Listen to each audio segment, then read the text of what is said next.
Hello, I'm Jin from South Korea, and thank you for your brief and clear explanation of MIL.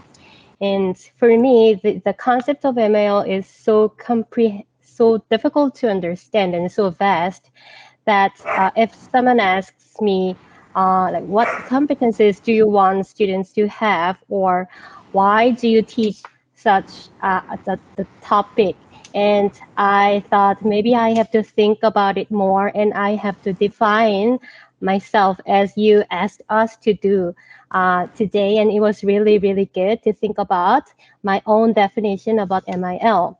And as I said on the survey, actually, I'm going to take have this course, MIL course, for one semester with two classes, and I want to, through this course, I actually want to find out the best procedure of the curriculum, the whole curriculum, and what I am thinking right now is I want to follow four four big categories, let's say.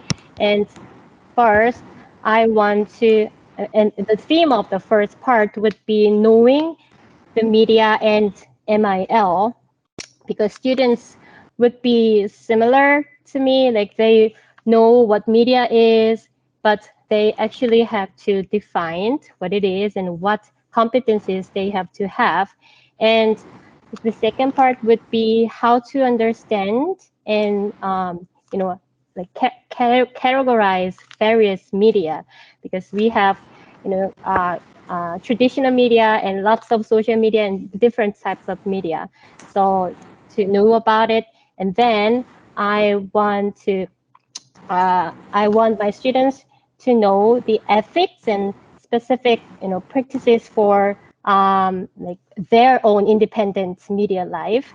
And last but not the least, I want to share the concepts, how to relate media information and SDGs. As a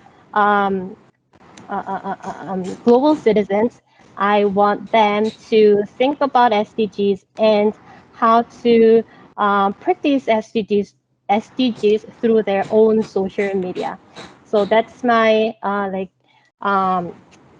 thinking about the curriculum. And after I take this whole course, I want myself to be more clarify about my curriculum. And I think I am having lots of help from you. Thank you. Yeah.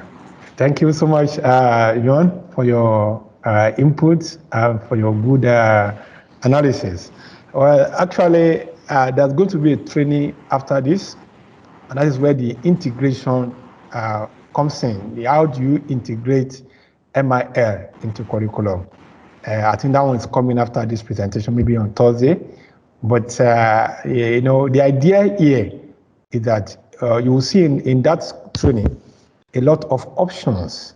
The idea is not to foster any of the options on you, but looking at your peculiarity, your environment, the nature of your university or your high school, it has to be adaptive and adaptive. How do you adapt this to fit into your system? Mm-hmm. Because what work in peculiar countries might not work in another country, or what work in your environment might not work in another environment. So, and that is the change we're talking about. It has to be responsive. People have to respond to it, and that's managing change. Because if you foster it on them, there will be resistance. So it has to be done in such a way that they get interested in it, they flow with it, and they like it, they're empowered with it. And so, but what you have shared is quite wonderful. And like you mentioned, the issue of ethics is key. Like in my university, for instance, I teach photo editing, and I bring in MIL to talk about how to edit pictures in such a way that it will not alter the content that you're trying to provide. To also teach ethics in communications and bring all this insight. So, but that is next for the next slide. But most importantly, what I get from you that interrelated competencies of MIL.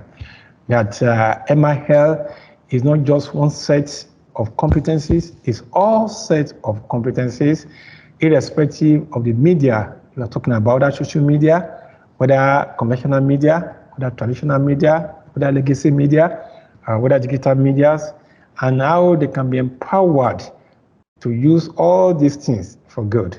So, Yon, thank you so much for your interventions. I see another hand up. The hand is up. Maybe that person can talk. Yes. It's a great. I saw greeting. I saw acting, and a hand has come before acting. So yeah, let's have you. Hello. Yes. Hello. My name is Dr. Yaya from Kenya, Okay. and I just want to appreciate this intervention and say that MIL is very relevant to what the curriculums that we have, and I think we are going to benefit a lot so that we integrate it in what we are doing, as you have said. Because, like you say, we use a lot of media information in teaching, especially in Kenya with our new curriculum, where we don't have much materials developed in all the learning areas. We depend on the media, online materials, and like you have said, the seven curriculum framework elements, they are very relevant because they are trying to guide us on how we are supposed to use those materials, because we need to understand the materials, we need to analyze them, we need to really understand them so that we can use it for whatever we are doing. And also, I think for the SDGs, trying to really align them to the SDGs, they are very, very important. So my take is just to appreciate that this is very viable and this is very relevant to us as the educators, and it's going to really help us. Lastly, I think once we get the materials, I think we shall go through them carefully and keenly and see which one will be relevant and how we are going to maybe use them, apply them in whatever we do. Thank you so much, our presenter. Yeah, thank you so much, Mr. Dr. Oflaya. And I think the resource has been shared by our team in the chat box. The second, the UNESCO, the Media and Information Literacy Citizens, Think Critically, Click Wisely, second edition of UNESCO Model Media and Information Literacy Curriculum for Educators and Learners. The link has been shared. It's on UNESCO platform actually. You can go through it and then you can have access to it. Hatin, I see your hands raised up.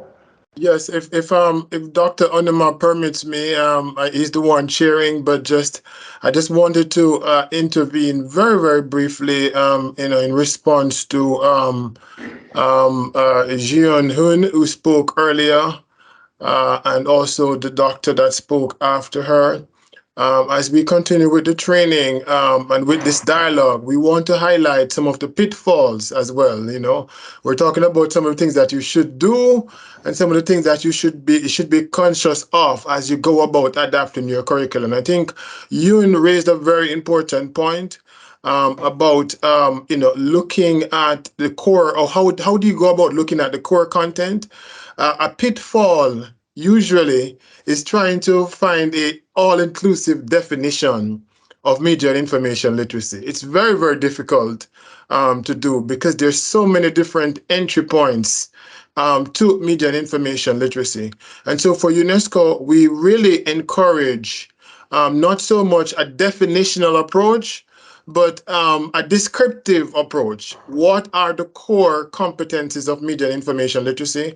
What are the key learning outcomes of a media and information literate person that you want to see? In other words, what should someone who is media and information literate be able to do? So we try to focus on that approach rather than a definitional approach, because for complex concepts, it's always difficult to define, and we find that we lose time and focus, and sometimes we leave out some very important competencies when we try to put things in a definition. So this is the sort of how do you say, ethos behind how the media and information literacy curriculum is in this design. Core competencies, core learning outcomes, what should a media and information literate person should be able to do, and we describe those rather than trying to have a all-inclusive definition, which most often is not possible because definitions change as technology changes and time changes. Thank you, Halton, for that input and intervention. Now, I will now go on to my third slide. That my third part of my slide is going to be very brief because those two are okay. Chido, yeah, Dr. Suraj, yes, before you go to the final, I know we'll have just about 20 minutes. And thanks for Alton for that intervention. As he noted, what we should be looking at really, what are the key principles, and people, depending on where you're teaching, the school, institution, or country, even depending, sometimes some of these principles could be affected by the individual countries, the laws in the different countries that we're involved in. But I just wanted to further to respond to the question by the person from Kenya in terms of, and you responded saying that the curriculum is available. So in addition to the curriculum, we'll also be providing at the end of this course, after 2 weeks, we'll have the guidebook, which kind of summarizes the curriculum itself, but also share the slides, which teachers, educators can then adapt in their own different countries. So you have not just the full curriculum, you have a short handbook, guidebook, but also the training slides that you can then change as is convenient for you. So you have 3 different resource materials to help you go through this process. Please, you can continue, Dr. Suraj. Yeah, thank you, Dr. Chido, and thanks so far for people who have stayed for these 2 hours, because it's not easy actually to stay glued to a particular medium for 2 hours. But let me appreciate everybody for taking time to go through all this. But before I go to my last slide, let me just emphasize this, that MIL is a lifelong learning and competencies. That is one key you must know. It doesn't stop. It doesn't stop. Even we that call ourselves experts, we learn every day. Just like Alton said, the technology is changing, the communication landscape is changing, the competencies are likely going to change. And so it is a dynamic thing that, and people in this field must learn to update themselves, or else they will get outdated. Now, another key thing I also like to say that we must not forget that it's about a set of interrelated competencies that help people to engage. That engagement is key, and the engagement is about thinking critically. They're not passive consumer of information. They are active. They are both active, thinking critically and clicking wisely. You see, in all parts of information, communication, technology. You see, and another key point you should also remember very well is that the issue of SDGs. If you look at it, MIL is for global citizenship, MIL is for lifelong learning, MIL is for SDGs. Whether hate speech is all about MIL, whether gender equality is so the essence of the whole thing. There was a school of thought then when we started MIL, whether protectionism and empowerment. But we've discovered that we can no longer protect. It has to be empowered. People should be empowered to be able to defend, to resist what they don't want to hear, and then to critically analyze information. So it has to be, and it's a human right.